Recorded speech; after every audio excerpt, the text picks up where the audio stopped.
안녕하세요. 꼬꼬미파파 강목사입니다. 오늘은 7월 8일 맥체인 성경 읽기 해설을 하겠습니다. 오늘 말씀의 주제는 여호와께 속한 자입니다. 여호수아 10장은 아모리 연합군과 전쟁입니다. 예루살렘 왕이 다른 왕들에게 기브온을 치자고 제안합니다. 기브온이 이스라엘에게 항복했다는 소식을 듣고 더 이상 반역자들이 나오지 않게 하기 위한 조치로 보입니다. 기브온 사람들이 여호수아에게 도움을 요청합니다. 하나님께서 승리를 보장해 주셔서 이스라엘이 승리를 거둡니다.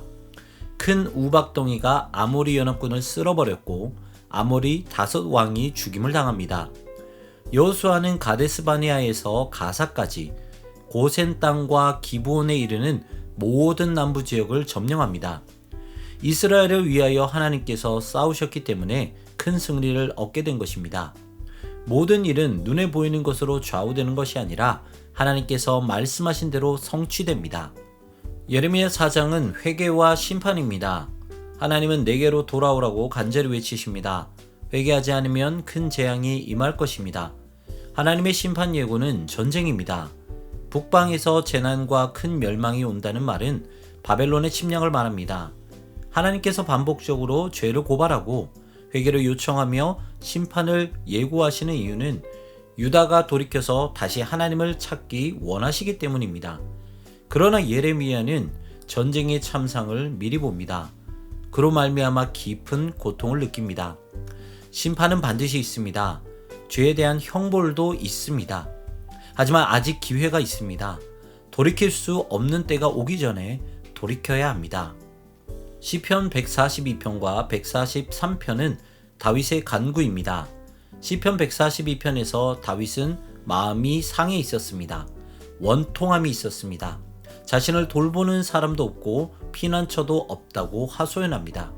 오직 하나님만 피난처가 되시고 분깃이 되시니 지금의 고통에서 건져주시길 간청합니다.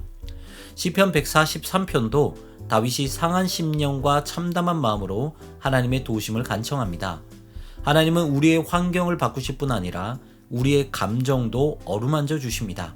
그리고 상한 마음을 고쳐 주십니다. 그렇기 때문에 하나님을 사모하는 자는 상한 심령과 참담한 마음의 회복을 경험하게 됩니다. 마태복음 18장은 천국에 합당한 자입니다. 천국에 합당한 사람이 어떠한지를 말씀하고 있습니다. 천국은 어린아이와 같이 자신을 낮추는 사람이 들어갑니다. 교만한 자는 들어갈 수 없습니다. 하나님은 잃어버린 양 한 마리를 끝까지 찾으시는 분이십니다.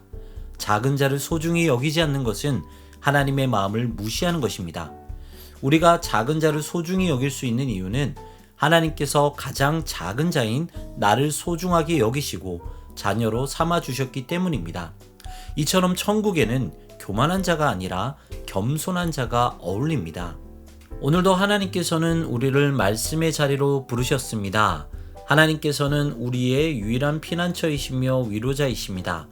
그 하나님을 말씀 속에서 만나시길 소망합니다. 우리를 은혜의 자리로 부르시는 하나님을 경험하고 그 사랑을 전하는 오늘 하루 되시길 소망합니다.